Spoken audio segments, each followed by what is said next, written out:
Whoo! My goodness. We'll let the stream start. Yeah. Let me go ahead and share the link. So, we're at the half.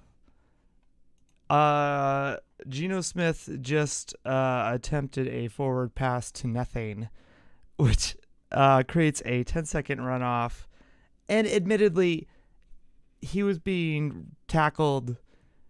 They wouldn't have had enough time to spike the ball, and even if they did, I think it would have forced, the ball to the Commanders. It would have been over. No matter what, it would have been over. But a 10-second runoff is funny to me because I was making fun of Brock Purdy earlier today to the 49ers fans because he ran out to the flat, tripped on nothing, and threw to nothing, and they avoided a 10-second runoff by throwing a timeout. And so if we had had a timeout, it would have been funny right then because it would have been like the same exact fucking scenario, but we would have potentially gotten a field goal out of it. Before we get started, we don't have a lot of time. Emmanuel Forbes. This was our first drive, or our second drive. This was our first drive. He was ejected for hitting Tyler Lockett. And this might be a controversial play. The reason Emmanuel Forbes was ejected wasn't necessarily because it was a dirty play. It was a bang-bang play. You are absolutely correct. Emmanuel Forbes hitting Tyler Lockett was a bang-bang play. The reason he was ejected was because when he headbutted Tyler Lockett, that was the same play that basically fucked up Antonio Brown's life. And it's a reminder that we don't want that play to ever happen. So whether it was dirty or not, he had to be ejected. Because we don't want more people getting concussed so hard they end up having problems, allegedly, like Antonio Brown. So if you were a Commanders fan, I understand the frustration. And if I was a Seahawks fan, I would be frustrated. I also don't want Tyler Lockett to end up having mental trauma that makes him end up like Antonio Brown because of instability from the concussion.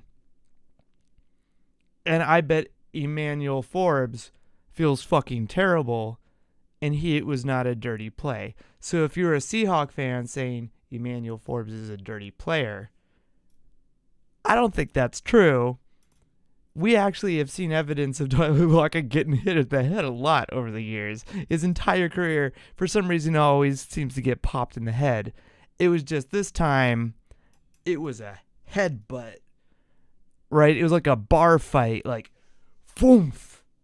He got tackled via headbutt. And so there's ways to go around that. When I was learning how to drive, I went to a defensive driving school. And one of the lessons they taught me is there is no such thing as an accident. There are only collisions. And there are only consequences for the actions everybody makes on the road. There are only consequences for the actions people make on the field. Now, sometimes it's just a bang, bang thing, and it leads to a collision, and really shit happens. But there is no such thing as an accident. Something could have gone different. Either the way you move, the way Tyler moves, he always seems to get hit in the head. And it could be the way he fetal positions himself because he doesn't want to get hit.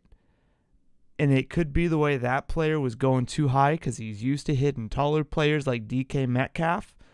And so he just forgot to adjust. It was a bang-bang play that resulted in one player headbutting another. And in the past, another player, headbutted another player named Antonio Brown, and it fucked him up allegedly. And everyone is concerned about his well-being and about the well-being of future players. So he had to be ejected, Emmanuel Forbes. Just to remind everybody that there are no such things as accidents in the NFL. And we need to make sure that everyone understands that we need to avoid headbutts for everyone's sake. I just wanted to get that across. So, number 2, a lot of the Seahawks fans, me included, are a little stressed out about this game. But I want to remind you guys, they got 6 of those points, those Commanders, the first drive of the game, and it was a broken play. And if you recall, if you've been watching my streams this week, and if you have, I really appreciate that. I've noticed that I seem to be getting more and more views. I said that Eric Bieniemy was going to try to spread the field, and that there's going to be a lot of screens this game. If I was Eric Bieniemy, and what the fuck do you know? There seems to be a lot of screens. Robinson has been kicking our ass. Terry McLaurin is getting shut down. What's interesting to me is specifically going back to the 6 point. I had said that in what will need to happen, because Nualsu is gone, is that Jordan Brooks and Mafe would need to be watching screens in the flat. That would be their responsibility, because Witherspoon is going to get blocked up on screens. Witherspoon and Adams, right? They're, as I always said, they're hitting those B gaps, right? And they're covering those seam lanes. And so Brooks and Mafe are going to be the ones that their responsibility is to get between those blocks and shred those and get to the target. And we did see, I think in that second half, Brooks almost had a pick because he was in position to make the tackle behind the line of scrimmage on a screen. It went off the halfback's hands. I think it was Gibson. And then Brooks had an opportunity at a pick. And so he's been in position. He's made some great plays today. But Mafe on that flat play that then went down the field for a touchdown, Mafe was supposed to be in position on the flat, and he just didn't read it correctly. But after that play, we've been shoring those up. They've been getting their little chunk yardage because they've been spreading the field, but our guys have been in there to make positions. Except Adams has made it, we've been making our typical little mistakes. So I noted throughout the stream that last week we had the Ravens in 3rd and long, like really long. And Adams has this habit of doing shoestring tackles instead of wrapping up. And I have hypothesized that while he used to do shoestring tackles, he has now made a bad habit of doing them all the time ever since he tore his labrum. And so now he's like, I don't want to do this now. So he's made a habit of going for the shoestrings more often. It's also like a mass thing. He's not the biggest guy. So what has happened at least once in this game on a 3rd down is he was in position to make a 3rd down stop. And then when he went there, he could have gone up, but you see him literally get down. He literally drops and slides along the grass, right? He did this when trying to sack Russell Wilson, where instead of going for him, he slides along the grass and takes his arm and scrapes, like slides, like swipe or no swiping, at the target's shoelaces. And then these guys know that he's going to do it because they've watched it on tape, so they just tiptoe out. And it happened again on 3rd down this week. And this guy just tiptoed out of his hands and passed the 3rd down. I got so upset. But then the next play on the same flat, They throw it to the same guy, I think, and Adams is in position to make a play, and he didn't do it this time. All he did was he squared up. Like, imagine my microphone is the guy and my hand is Adams. He just got in the way. He just got in the way. And that's often all you need to do as a safety when you're playing on the flat in a flat position, is if you just get there and you just square up with this guy, he can't accelerate, or, I mean, he might try to push you and shove you, but the time it will take for him to get you out of the way, all of your boys are running to get to him because they know where the ball is. So you got him. You just need to get in his way, and you just need to hold him there and like a child holding on to the limb, right? Except both of the waist, right? Hold on to the waist, like drag him down if you have to. I don't care.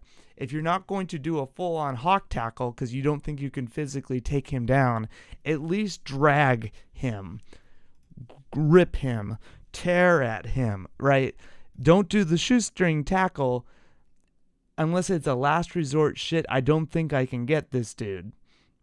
He did it like against Todd Gurley when he was still with the Rams, I think, or maybe it was Cam Akers, and it was like super awesome. But it was a desperation. Oh, I can barely. I did it, right? It's a nice tool to have, but you can't do it all the time. There are other tools of tackles that you're not using, and it is screwing us because you're wasting your opportunities on the field to get these guys down.